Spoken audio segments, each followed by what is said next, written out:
लोकसभा क्षेत्र क्रमांक 10 से कांग्रेस पार्टी के प्रत्याशी ने भरा नामांकन। बस्तर लोकसभा क्षेत्र क्रमांक 10 से कांग्रेस के प्रत्याशी कवासी लखमा ने कल नामांकन पत्र दाखिल कर दिया। नामांकन दाखिल करने के पूर्व कांग्रेस ने एक बड़ी सभा और रैली का आयोजन किया था, जिसमें बड़ी संख्या में कांग्रेसी शामिल हुए। इस कार्यक्रम में पूर्व मुख्यमंत्री भूपेश बघेल, प्रदेश अध्यक्ष दीपक बैज, जगदलपुर के पूर्व विधायक रेखचंद जैन, मोहन मरकाम, विक्रम मंडावी सहित कांग्रेस के कई वरिष्ठ नेता शामिल हैं।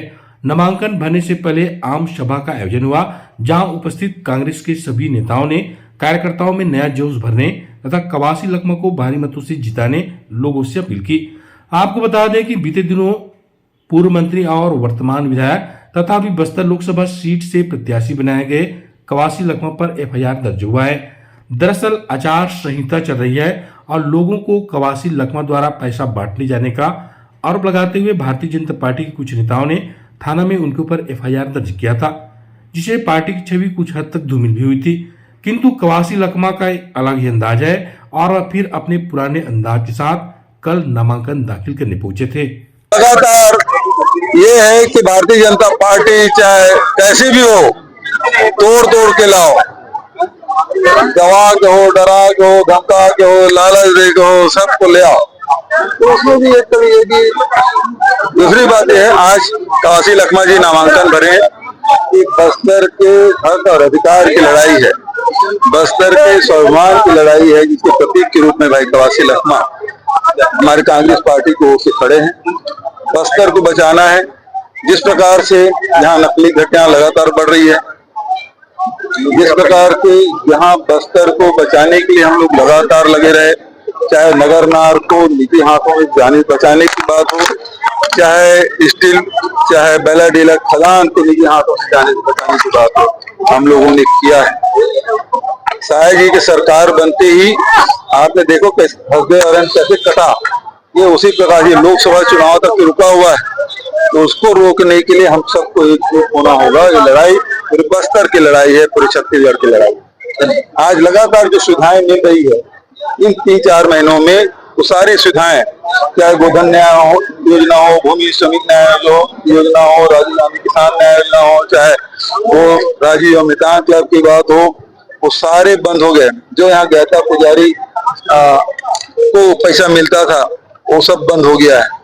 तो सारी योजनाएं इन्होंने बंद कर दिया है। अब तो स्वामी आत्मानंद रेड्डी स्कूल में भी फीस लेना शुरू कर दिए हैं, ऐसे और व्यापम में फीस लेना शुरू कर दिए हैं। तो ये गाँव के साथ जो हमने छूट दी थी, उसको उन्होंने छीन लिया है।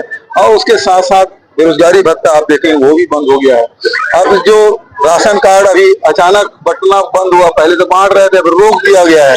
इसलिए क्योंकि उसमें स्पष्ट लिखा है कि प्राथमिकता वाले जो कार्डधारी हैं उसको केवल 5 किलो चावल मिलेगा, और उस कार्ड में कहीं चना का उल्लेख नहीं है, कहीं नमक का उल्लेख नहीं है। इसका मतलब वो सारी योजनाएं बंद होने वाली। दुर्ग जिले से 4 उम्मीदवार उतारा गया। दुर्ग जिले 4 क्यों 5 क्यों? सरोज पांडे भी वहीं से। सर आपने कहा था कि 370 से ज्यादा प्रत्याशी उतरेंगे तो बैलेट पेपर से चुनाव होगा। क्या आप लोगों को प्रत्याशी मिल गए हैं? 370 नहीं, वो जो मैं कल आंकड़े गलत बोल गया, 384 यदि कैंडिडेट होते हैं नोटा सहित, तो फिर बैलेट पेपर से चुनाव होगा।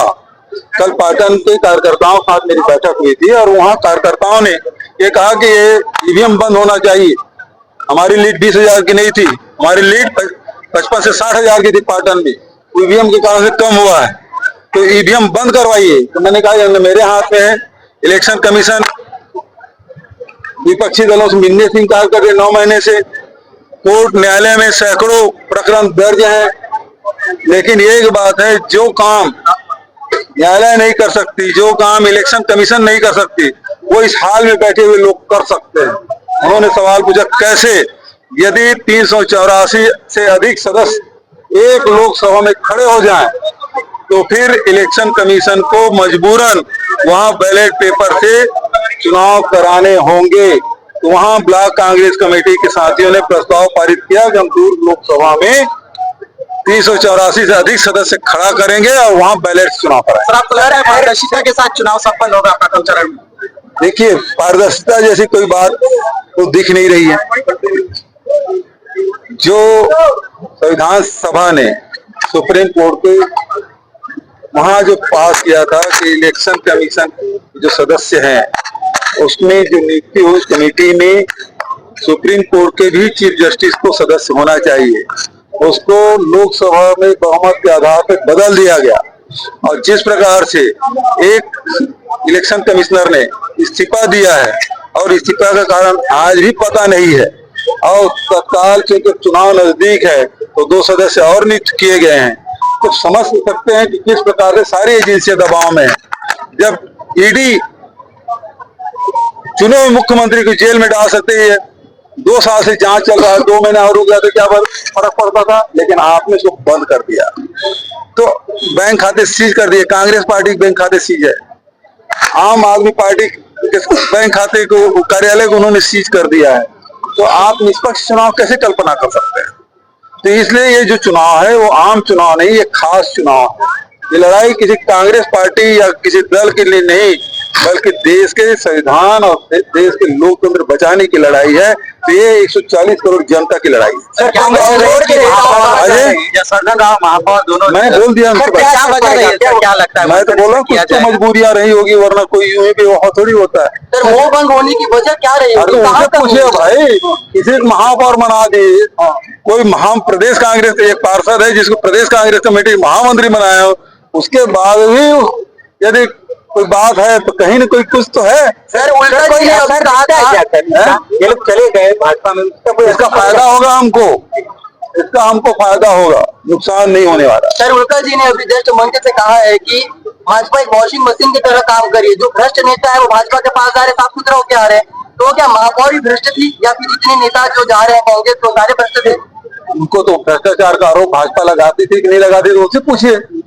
अब वो वॉशिंग मशीन में धुलने के बाद कैसी दिखती है वो भी आप पूछिए उनसे। नहीं तो अजीत पवार जी जैसे 70,000 करोड़ का आरोप लगाते थे, एक दिन पहले प्रधानमंत्री आरोप लगाए अजीत पवार को 70,000 करोड़ का, दूसरे दिन भाजपा ज्वाइन किया और डिप्टी सीएम बन गए। नारायण राणे वो भी उसी प्रकार से, असम के मुख्यमंत्री उसी प्रकार से। तो ये भाजपा के पास एक वॉशिंग मशीन है जिससे धूल के सारे नेता चकाचक हो जाते हैं, है ना। अब स्थिति ये है कि सब कांग्रेस के नेताओं को देश भर से खोज खोज के भाजपा में ले जा रहे हैं। अब भाजपा के नेताओं के काम केवल दरी बिछाना और झंडा उठाना रह गया है। चाहे ज्योतिरादित्य सिंधिया हो,